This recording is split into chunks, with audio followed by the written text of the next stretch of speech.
Hello students, मैं आज आप लोगों को प्राणी जगत क्लास 11th के लेसन 4 के बारे में, इसके पार्ट 2 के बारे में डिस्क्राइब करूंगी। पहले मैं बता दे रही हूँ, वीडियो लेट से आ रहा है, तो इस प्राणी जगत में मैंने आपको वर्गीकरण का आधार बताया था कि जितने भी सजीव होते हैं, जितने भी सजीवों के बारे में है, तो जो उनकी जो शरीर के भाग बनते हैं वो किस वर्गीकरण के बेस पे या आधार पे यहाँ पे बनेंगे। ठीक है, तो यहाँ पे मैंने आपको संगठन के स्तर बताए थे वर्गीकरण के आधार पे, और मैंने आपको दो चीज़ें बताई थी, खुला परिसंचरण तंत्र और बंद परिसंचरण तंत्र के बारे में।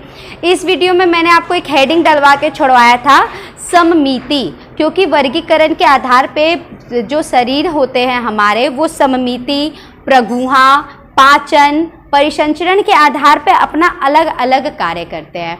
तो मैंने यहाँ पे बोला था कि आपको मैं सममिति के बारे में बताऊंगी, जिसे इन इंग्लिश सिमेट्री कहते हैं। इस वीडियो में आप इसके सममिति के बारे में जानेंगे। तो इसमें पहले आप इसमें नोट करिएगा सममिति में क्या है। इसमें आप नोट करिए, प्राणी को सममिति के आधार पर भी श्रेणीबद्ध किया जा सकता है। ठीक है, जैसे इस सममिति में भी अलग अलग प्रकार के होते हैं। एक होता है असममिति। इस चीज को मैं बताने से पहले एक चीज बता दे रही हूं, कोई रेखा होती है, अगर ये रेखा किसी भी सजीव में, जितने भी एनिमल किंगडम के जितने भी फाइलम हैं, जितने भी किंगडम हैं, उस सबको मैं अगर इंक्लूड कर दूँ, तो यहाँ पे मैं बताऊँ, अगर किसी बॉडी पर कोई भी केंद्र के अक्ष से कोई रेखा अगर नहीं गुजरती है, ठीक है, तो उसे असममिति कहते हैं। ठीक है, अगर किसी के बॉडी, तीन चीजें हैं, एक पहला चीज ये हो गया, दूसरी चीजें ये है यहाँ पे कि पार्श्व कटिंग, यानी क्या होता है कि जब हमारे शरीर की कोई भी चीजें होती है या हमारे शरीर का जो भाग होता है, उसको केंद्रीय अक्ष से ना होकर वो कहीं भी किसी भागों में बट जाती हैं, जिससे शरीर क्या हो जाता है, या तो 2 या 4 भागों में बट जाता है। ठीक है, एक ये हो गया। थर्ड वाली चीजें क्या कहलाती हैं कि एक अक्ष से लेकर जो एक रेखा है वो किसी शरीर के 2 बराबर भागों के बीच वाली रेखा को कट करती है। जैसे ये ह्यूमन की बॉडी है, अगर मैं कहूँ तो ये ह्यूमन की बॉडी है। ठीक है, यहाँ पे मैं अगर ह्यूमन की बॉडी, अगर ये इस चीज को लेके कटिंग करती है 2 बराबर भागों में, ठीक है, एक इस प्रकार की सममिति होती है। तो जहां पर ये रेखा कटिंग नहीं करती है, बॉडी को 2 भागों में नहीं बांटती है, उसे असममिति कहेंगे। ठीक है, समझ में आया? अभी मैं लिखवाऊंगी तो सब क्लियर हो जाएगा। नोट करिएगा आगे, किसी भी केंद्रीय अक्ष से गुजरने वाली रेखा इन्हें 2 बराबर भागों में विभाजित नहीं करती है, इन्हें 2 बराबर भागों में विभाजित नहीं करती है। इस प्रकार के आधार को असममित कहेंगे। इस प्रकार के आधार को असममित कहेंगे या कहते हैं। ठीक है, कहते हैं। जैसे स्पंज, जैसे एग्जाम्पल में लिखिएगा स्पंज। ठीक है, उसी के आगे पूर्ण विराम करके आप आगे नोट कर सकते हैं। आगे लिखेगा, जब किसी भी केंद्रीय अक्ष से गुजरने वाली रेखा,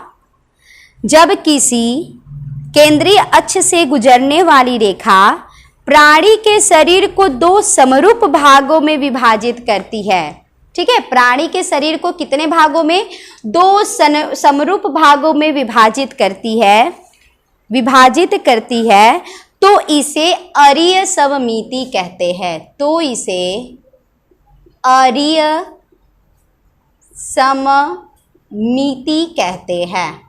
ठीक है, ये एक एक लाइन का आपका डिफिनीशन भी तैयार हो रहा है, ध्यान दीजिएगा। अरीय सममिति कहते हैं। For example, Coelenterata Ctenophora, example भी लिख लीजिएगा, सिलेंट्रेटा टिनोफोरा। ठीक है, इनके बॉडी में किस प्रकार की सिमेट्रिकल पाई जाती है अरीय सममिति। थर्ड लिखिएगा अगर एक ही अक्ष से गुजरने वाली रेखा द्वारा, ये वाली चीज, अगर एक ही अक्ष से गुजरने वाली रेखा द्वारा शरीर दो समरूप दाएं व बाएं भाग में बट जाता है, शरीर दो दाएं व बाएं भाग में बट जाता है, तो इसे द्विपार्श्व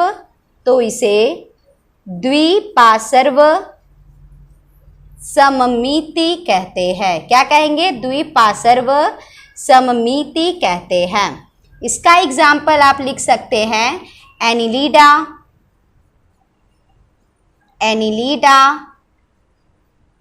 यहां लिख दे रही हूं आर्थ्रोपोड्स या आर्थ्रोपोडा, ठीक है, आर्थ्रोपोडा। समझ में आया सममिति क्या होता है? ठीक है। अब अगला हेडिंग डालिएगा प्रगुहा। अब प्रगुहा क्या होता है, यहाँ पे मैं शॉर्ट में आपको समझा दे रही हूँ। प्रगुहा क्या होता है? जो हमारे जो शरीर की, ये मान लीजिए शरीर है, ठीक है, जो हमारे शरीर की वॉल होती हैं, जिसे हम शरीर भित्ति कहते हैं। ध्यान दीजिएगा, शरीर भित्ति मतलब वॉल यानी दीवार, ठीक है। तो जो हमारे शरीर की वॉल होती है और यहाँ पे जो हमारे अंग होते हैं, जो इन दोनों में जो ये गैप होता है, मीजोडर्म या मध्य स्तर, इसी से हम क्या रिलेट करेंगे? प्रगुहा को रिलेट करेंगे, ठीक है। तो यहाँ पे प्रगुहा में हेडिंग डाल के आगे लिखेगा, इंग्लिश में भी बता दे रही हूँ, प्रगुहा को कोइलम कहते हैं, ठीक है, कोइलम कहते हैं, ध्यान रखिएगा।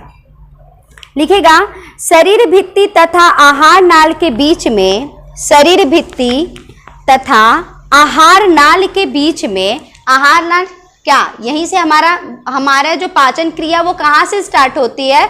ऑइसोफेगस से नहीं स्टार्ट होती, कहाँ से होती? वो मुख से ही होती है। ये क्वेश्चन पूछता है एक ऑब्जेक्टिव क्वेश्चन में। और ये जो हमारा आहार है, ये जो हमारी फेरिंग्स है, फिर ऑइसोफेगस है, जो हमारे आहार नाल है, तो इन दोनों के बीच की जो ये स्थिति, ये प्रगुहा ही कहलाएगी, कोइलम, सॉरी क्या कहलाएगी? कोइलम या प्रगुहा कहलाएगी। और इसे हम एक नाम देते हैं मीजोडर्म। क्या नाम देते हैं? मीजोडर्म या मध्य स्तर कहते हैं। तो आगे लिखिएगा, शरीर भित्ति तथा आहार नाल के बीच में गुहा की उपस्थिति अथवा अनुपस्थिति वर्गीकरण का महत्वपूर्ण आधार है। पूर्णविराम। आगे मीजोडर्म, मैंने बोला था ना एक वर्ड आएगा मीजोडर्म, आगे लिखा ब्रैकेट में लिख सकते हैं वहां मध्य त्वचा। मीजोडर्म से शरीर गुहा को देह गुहा या प्रगुहा कहते हैं। मीजोडर्म से शरीर गुहा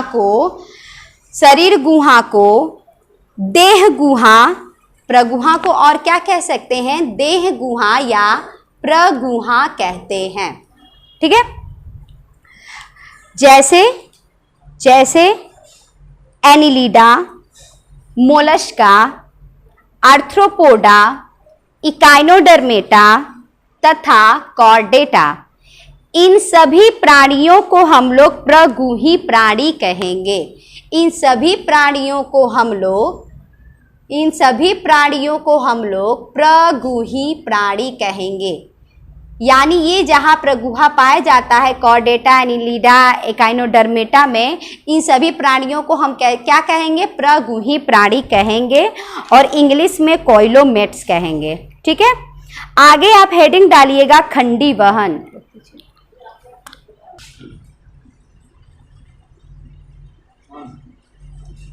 अब थर्ड हेडिंग आपकी क्या आएगी? समिति हो गया, प्रगुहा हो गया, अब आपका आता है खंडी वहन या सेगमेंटेशन।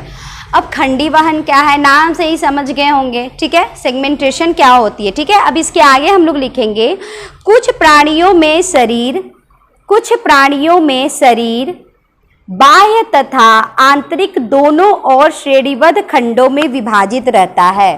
बाह्य तथा, अभी मैंने समिति में क्या बताया था? समिति में बताया था कि बाहर की तरफ से केवल खंड विहीन हो सकते हैं, मतलब एक रेखा जब दो बराबर, जैसे हम लोगों में किस टाइप के द्विपार्श्व सममितियां पाई जाती हैं, ठीक है, जो दाएं व बाएं भागों में हमारे बॉडी को क्या करती है? डिवाइड करती है। लेकिन जो खंड विहीन या सेगमेंटेशन होते हैं वो आंतरिक भी होते हैं और बाह्य भी होते हैं, इंटरनल भी होते हैं और एक्सटर्नल भी होते हैं।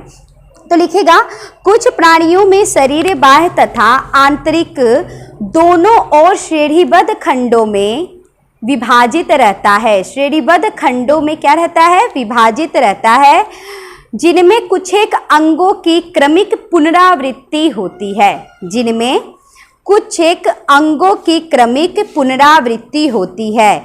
इसी प्रक्रिया को खंडीभवन या सेगमेंटेशन कहते हैं।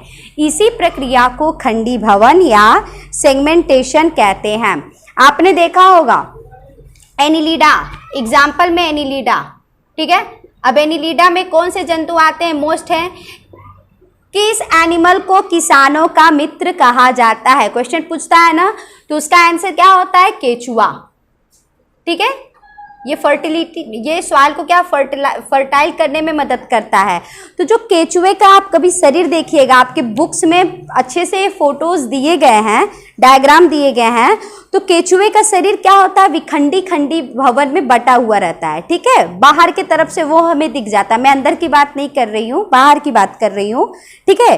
तो वहाँ लिखेगा उदाहरण के लिए एनिलिडा, ब्रैकेट में केचुए में, ब्रैकेट क्लोज, केचुआ लिख के, में शरीर का विखंडी खंडी भवन होता है और यह स्थिति विखंडावस्था कहलाती है। और यह स्थिति विखंडावस्था कहलाती है। क्या कहलाती है? विखंडावस्था कहलाती है। मेटामेरिक वर्ड सुने होगा, मेटामेरिक सेगमेंटेशन, जो विखंडी खंडी भवन होता है, और इसे क्या कहते हैं? मेटामेरिज्म कहेंगे। क्या कहेंगे? मेटामेरिज्म। बायो में इंग्लिश हिंदी दोनों वर्ड जानने सही होंगे, ठीक है। विखंडावस्था कहलाती है। अब लास्ट हेडिंग लिखिएगा आप लोग नोटोकॉर्ड के बारे में या पृष्ठ रज्जु के बारे में। किसके बारे में? पृष्ठ रज्जु के बारे में, ठीक है। नोटोकॉर्ड,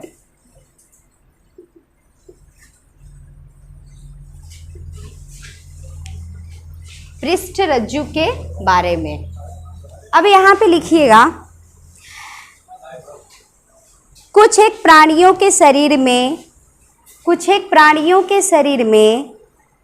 पृष्ठ रज्जु मध्य त्वचा से उत्पन्न उनके शरीर का विकास होता है। कुछ प्राणियों के शरीर में पृष्ठ रज्जु या मध्य त्वचा से उत्पन्न शरीर का विकास होता है और इस विकास के समय पृष्ठ सतह में बनती हैं। पृष्ठ रज्जु युक्त प्राणियों को दो भागों में बांटा जाता है। पृष्ठ रज्जु प्राणियों को दो भागों में बांटा जाता है। ये कौन कौन से होते हैं? दो होते हैं। आपने पढ़ा होगा संगी में, कॉर्डेटा और नॉन कॉर्डेटा। अगर नहीं पढ़े तो इसी चैप्टर में अलग अलग आपको डिफाइन किया जाएगा कि वह कॉर्डेटा क्या होता है, नॉन कॉर्डेटा क्या होता है। तो यहाँ आप लिख सकते हैं एक कॉर्डेटा, इंग्लिश में भी इसे यही कहेंगे, ठीक है। कॉर्डेटा, मैं यहाँ लिख दे रही हूँ कॉर्डेटा, और सेकंड है आपका नॉन कॉर्डेटा। तो ये आपका जो वर्गीकरण का आधार था, इसमें जितने भी हेडिंग थे यहाँ पे ख़त्म होते हैं। अब आपकी अगली हेडिंग स्टार्ट होगी है प्राणियों का वर्गीकरण। क्या स्टार्ट होगा? प्राणियों का वर्गीकरण। इसके बारे में मैं आपको नेक्स्ट वीडियो में डिस्क्राइब करूँगी। मुझे लगता है आपको इतना आपको समझ में आ गया होगा, ठीक है। आप अपने नोट्स तैयार कीजिए। तब तक के लिए आपको थैंक यू सो मच।